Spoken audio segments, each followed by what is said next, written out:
балалар, өзі тіршілік негізі нәруыздің құрамына кіретін, бірақ тіршіліксіз деп аталатын қай элемент еді? Дұрыс, азот. Олай болса балалар, бүгінгі біздің сабағымыздың тақырыбы азот, фосфор және олардың қосылыстары. Сонымен бүгінгі сабақты жүргізетін мен Алматы сервистік қызмет көрсету колледжінің химия пәні мұғалімі Құйылбаева Бақыт Өтебайқызы.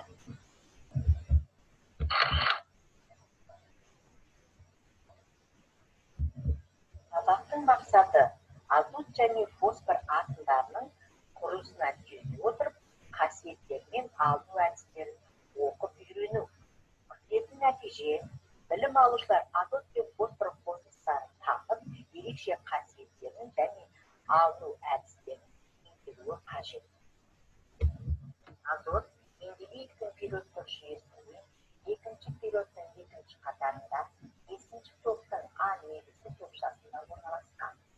Реттік саны 7, салыстырмалы атомның массасы 14. Атомның конфигурациясы 1-2, 2-2, 2-3. Соңғы қабаты екінші қабатта 3 электроны, 2 электроны бар. Осы атомның құрылысына байланысты -3-тен +8-ге көтерілу дәрежесін көрсетеді. 15-ші элемент фосфор. Фосфордың салыстырмалы атомдық массасы 31. Атомының құрамына тоқталатын болсақ, фосфорда 15 электрон, 15 протон бар. Нейтрон санын есептеу үшін салыстырмалы атомдық массадан реттік санын азайтамыз. 31-ден 15 алсақ 16, яғни фосфорда 16 нейтрон бар. Фосфор атомының электрондық конфигурациясы беріледі. Атомдағы электрондардың орналасуы: бірінші қабатта 2 электрон, екінші қабатта 8, үшінші қабатта 5 электроны бар. Фосфор қосылыстарында -3 +5 тотығу дәрежесін көрсетеді. Табиғаттан таралуы. Азот табиғатта бос және қосылыс түрінде кездеседі. Ауадағы көлемдік үлесі 78%. Маңызды қосылыстары: натрий, калий және кальций спиралары. Фосфор. Фосфор бұл едәуір көп таралған элемент. Жер қыртысындағы оның мөлшері 0,2%-ны құрайды. Фосфор белсенді болғандықтан табиғатта оның табиғаттағы маңызды қосылыстары құрамында кальций фосфаты бар, хлорафат. Алынуы. Азотты өнеркәсіпте ауаны сұйылту арқылы алады.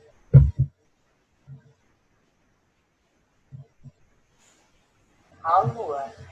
Азотты өнеркәсіпте ауаны сұйылту арқылы алады. Ал зертханалық жағдайда аммоний нитратын қыздырып айыру арқылы алады. Бірақ бұл реакция қопарылыс келешілерге қауіпті. Сондықтан да практикада көбінесе натрий нитратын аммоний хлоридімен әрекеттестіру арқылы аламыз. Натрий нитритіне аммоний хлоридін қосқан уақытта азот бөлініп шығады да натрий хлориді және су. Ал фосфорда фосфоритпен алады. Фосфоритке көмір және құммен араластырып 1500 градус Цельсияда электр пешінде қыздырған уақытта кальций силикаты, фосфор және көміртегі монооксиді түзіледі. Ары қарай енді аммиак алудың бейне жазбасын көреміз. Өнеркәсіптік масштабта аммиакты Габер процесі арқылы алады. Сутек пен азот реагенттерінің мөлдік қатынастары 3-тің 1-ге қатынасындай болатын етіп араластырылады. Реакцияны өте жоғары 30 пен 50 мегапаскаль арасындағы қысымда және Цельсий бойынша 400 және 500 градус арасындағы температурада жүргізеді. Реакция барысында металл күйіндегі темір катализатор ретінде қолданылады. Азот пен сутек қоспасы қыздырылып, содан соң жоғары қысымда катализатордан өткізіледі. Бұл жағдайлар аммиактың түзілуіне ықпал етеді. Содан соң түзілген аммиакты төмен температурада сұйылту арқылы газдар қоспасынан бөліп шығарады. Ал әрекеттеспеген сутек пен азот аппаратқа қайта жіберіледі. Аммиак жоғары қысымда Сары түске боялған баллондарда немесе аммиактың 25%-ық сулы ерітіндісі түрінде сақталады. Салық қасиеті. Алла өзінің азот, ауадан жеткен ауадан алған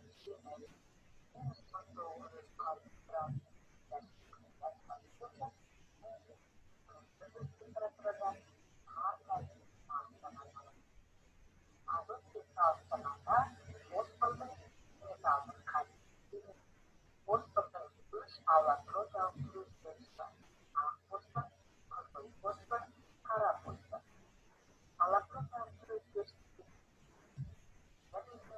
бірнеше жайларды алу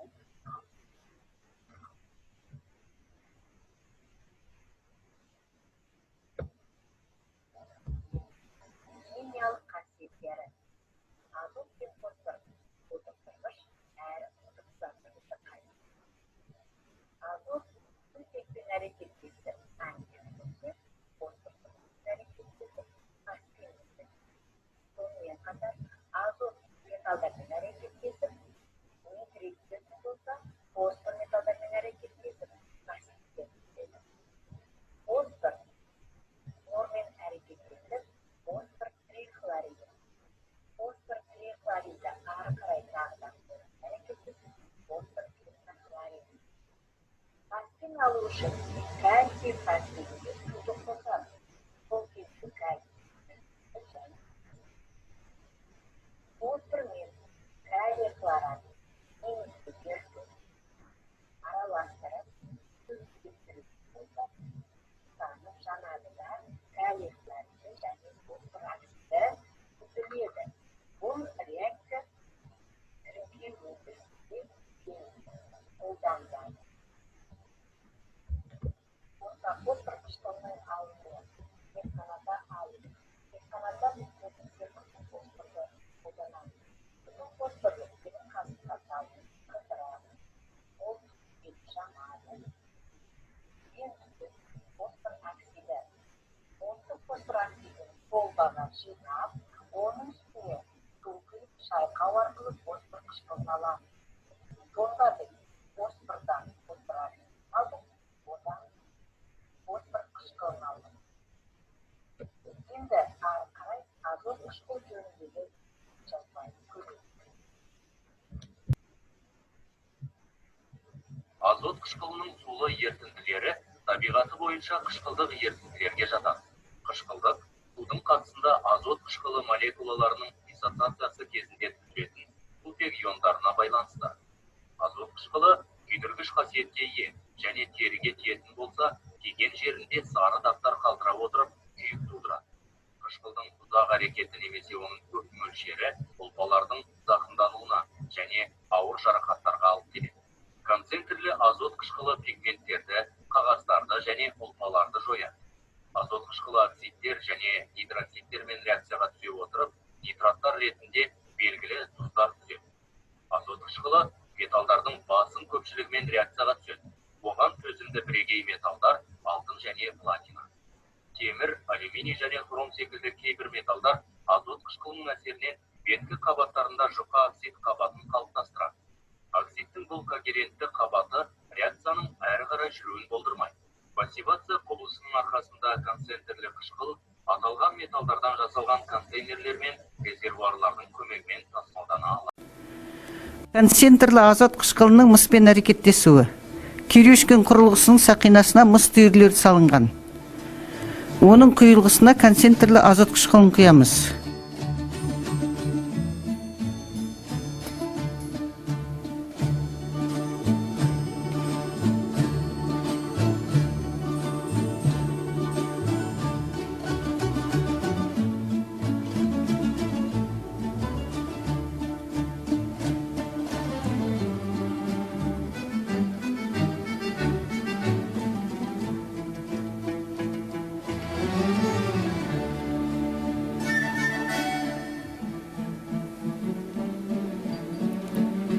Құрылғының түтігіндегі қыстырғышты ашамыз.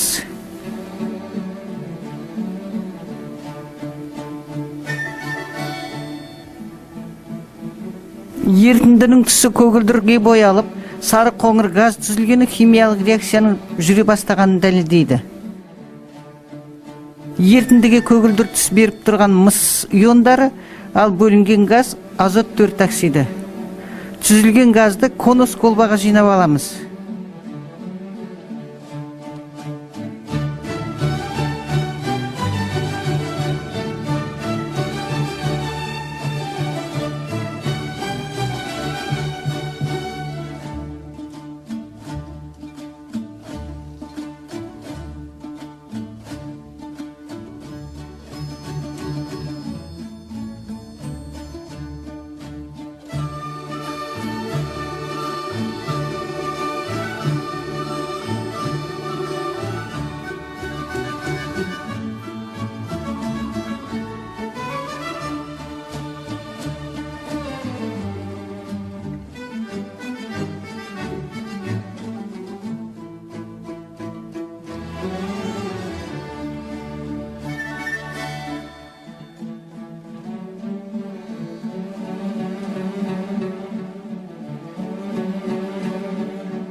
Азот 4 оксидінің сумен әрекеттесіп қышқыл түзгенін, индикатордың түсі өзгергенін дәлелдейді.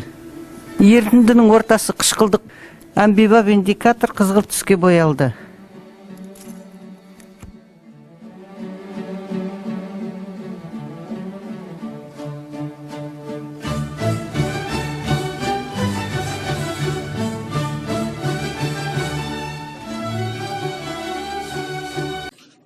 Балалар, мына төмендегі сілтемелер көмегімен толық ақпараттар алуға, қосымша теориялық мағлұматтармен танысуға, өз бетінше тапсырмалы орындауға мүмкіндіктерің бар.